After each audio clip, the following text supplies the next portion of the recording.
सबै सहयोगका कमरेडहरू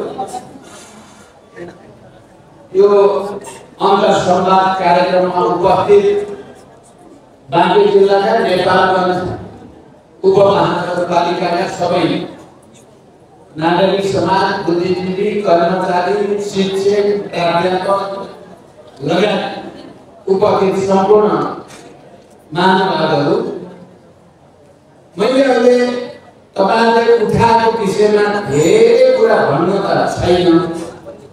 हाम्रो उद्देश्य तपाईहरुका कुरा नजिकबाट सुन्नु र तपाईहरुले भन्न खोजेको कुरालाई गहिरो गरी बुझ्ने कोसिस गर्नु हाम्रो यो कार्यक्रमको उद्देश्य हो। आफ्नो कुरा भाषणको रूपमा तपाईहरुलाई सुनाउनु हाम्रो मूल उद्देश्य होइन।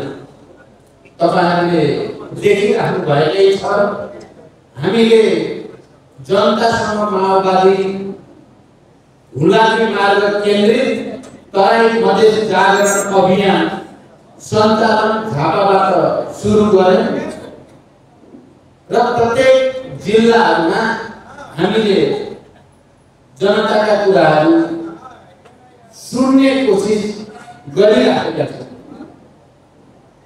बुद्धिजीवीका, व्यवसायीका, मजदुरका, किसानका, आदिवासी जनजातिका, दलितका, महिलाका, मुस्लिमका, मधेसीका सबैका कुरा हामीले नजिकबाट सुन्ने कोसिस गरेका छौं।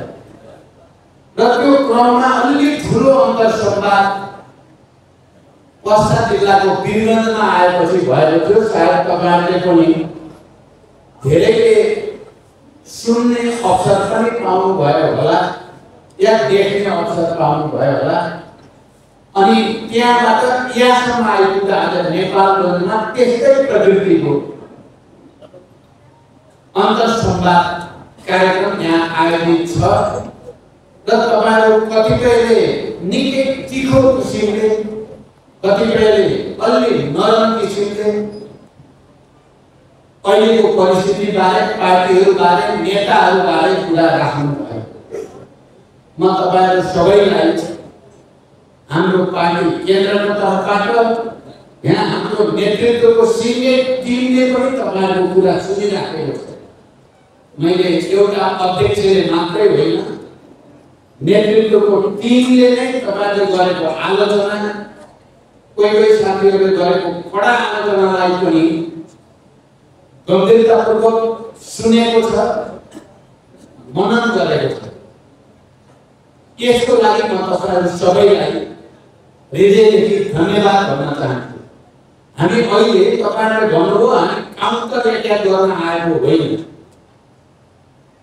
स्थिति अलि बिग्रेको छ, देशको राजनीतिको परिस्थिति अलि जटिल र चुनौतीपूर्ण छ। त्यसकारण हामीले जनताका कुरा सुन्नु पर्ने हुन्छ र जनतासँगको सम्बन्धलाई सुधार्नुपर्छ, सुदृढ गर्नुपर्छ भन्ने उद्देश्यले तपाईहरुसँग आएको हुनाले तपाईहरुले राखेको कुराको खण्डन आलोचना गर्नु हाम्रो यो कार्यक्रमको उद्देश्य नै होइन। तपाईहरुले राख्नुभयो, हामीले सुन्यौं। त्यहाँ मात्रै होइन, हामीले जहाँ गएका छौं त्यहाँ जनताका विभिन्न सेक्टरका कुराहरू नजिकबाट सुन्ने गरेकै छौं।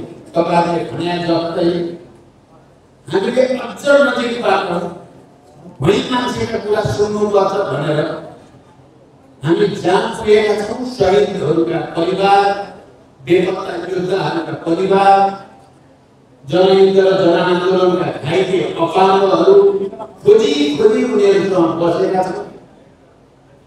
त्यस्तै सकेसम्म दुःख पाएका जनताको घरमा बस्ने कोसिस गरेका छौं।